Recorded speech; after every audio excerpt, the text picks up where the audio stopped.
Enzyme का जो property है, it is highly specific, every enzyme is specific for particular substrate. ठीक है, एंजाइम, अगर कोई भी enzyme, first it bind with the substrate and forming enzyme substrate complex, okay, forming enzyme substrate complex, and later on enzyme released out without any change, and also product get formed, okay.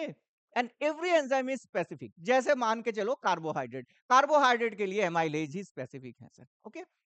Lipid के लिए lipase is specific, ऐसा नहीं है lipase carbohydrate के साथ bind करेगी, carbohydrate वाला reaction पे लाइपेज एंगेज होगा, ऐसा नहीं है। ऐसा भी नहीं है प्रोटीएज मतलब normally responsible for protein digesting, ऐसा नहीं है, प्रोटीएज न्यूक्लियस को भी न्यूक्लियोटाइड्स को भी डाइजेस्ट कर रही है।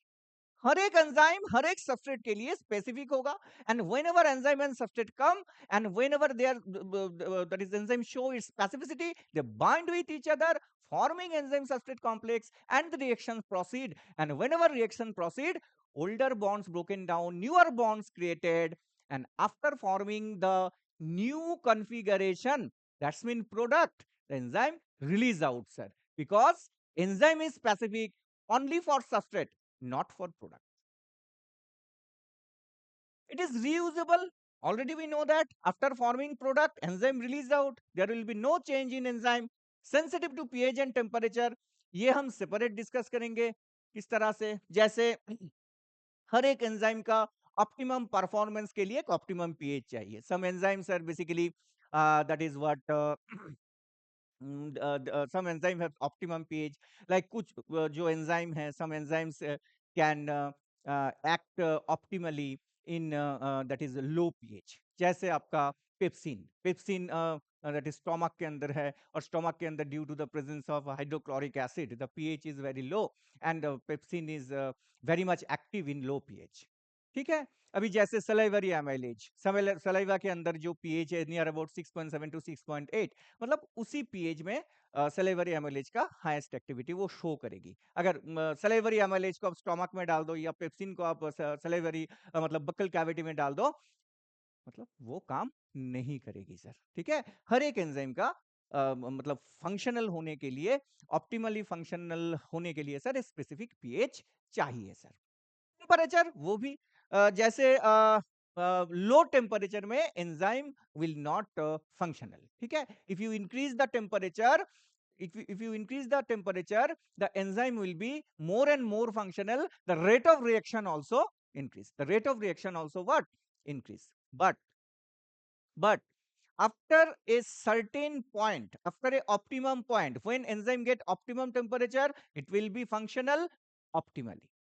अगर वो ऑप्टिमम टेम्परेचर का जो मतलब बैरियर है उसे क्रॉस करके आपको ऐसा लगता है सर, मतलब टेम्परेचर आप बढ़ाते जाओ sir, enzyme will work, no sir. After a optimum point, if you increase the temperature, the enzyme will what decrease its activity. क्यों सर? क्योंकि एंजाइम जो है ये प्रोटीन से बनी है। अगर आप ज्यादा टेम्परेचर प्रोटीन के अंदर डालोगे ना, प्रोटीन का जो स्ट्रक्चर है वो डीनेचर्ड हो जाएगी। आ रहा है समझ में? वो क्या हो जाएगी sir? Denatured. So for this reason, at low temperature the action of enzyme is what? Decrease. Or at low temperature enzyme won't work. When you start increasing temperature, the enzyme action also increase. At a certain point, at an optimum point, it will show the optimum reaction rate. But again, if you want to increase the temperature, the rate of reaction also decrease, because in high temperature, the structure of enzyme get deformed and rate of reaction get decrease, क्योंकि यहाँ पर enzyme ही धीरे धीरे खत्म हो रही है sir, who will accelerate the reaction?